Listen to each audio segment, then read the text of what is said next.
নমস্কার, আমি অর্পিতা। আমার নতুন একটি ভিডিওতে সকলকে স্বাগত। সবাই কেমন আছেন? আশা করব সবাই ভালো আছেন। আজ মঙ্গলবার, ঘড়ির কাঁটার বাজে ঠিক 6:30। চলুন ঘরের বাসি কাজকর্ম সেরে নিই, স্নান সেরে পুজোর কাজে আসা যাক। তবে জানেন তো, আজকে হচ্ছে লোকনাথ বাবার তিরোধাম দিবস।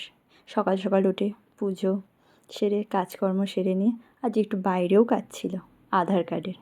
মা সকাল সকাল যায় ওখানে নাম লেখাতে, গিয়ে দেখে নোটিশ টাঙানো আছে আধারের কাজকর্ম সমস্ত কিছু 6 তারিখের পর থেকে হবে। শুনে ভারী খুশি হলাম। এই গরমেতে বাবা বেরোতে হবে না, তবে খুব প্রয়োজনীয় কাজ হলে তো বেরোতেই হয় বলুন। পুজো সারা হয়ে গেছে, এই যে দুজনে মিলে টিফিন করতে বসে পড়েছি। এটি আমার মেয়ে, ও সবার সাথে খেতে ভারী ভালোবাসে। ওর নিজের প্লেটে দিলে ভালো লাগে না ওর খেতে একা একা।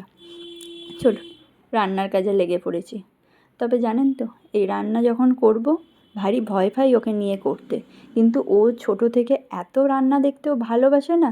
ঠিক রান্নাঘরে এসে পায়ের কাছে ঘুরবে, আর এই যে ওকে কোলে নিতে হবে, ও দেখবে রান্না। আবার রান্না করতে করতে যদি একটুখানি টেস্ট করে দেখি যে নুন ঝাল সব ঠিক আছে কি না, ওকেও দিতে হবে, ওও দেখবে।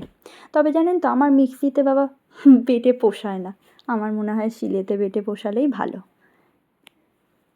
তবে আজকের মেনুটা কী কী দুপুরে আগেই আপনাদের জানিয়ে দিই। কলমি শাক ভাজা, পটল ভাজা, আলু বরবটি পোস্ত, মুগের ডাল, আর সাথে থাকছে মাছের ঝাল। চলুন আজকের ভিডিওটা এইটুকুনি পর্যন্ত। যদি আমার ভিডিও ভালো লেগে থাকে অবশ্যই কমেন্ট করে জানাবেন, সাথে একটা লাইক, আর আমার চ্যানেলটিকে পারলে সাবস্ক্রাইব করে যাবেন।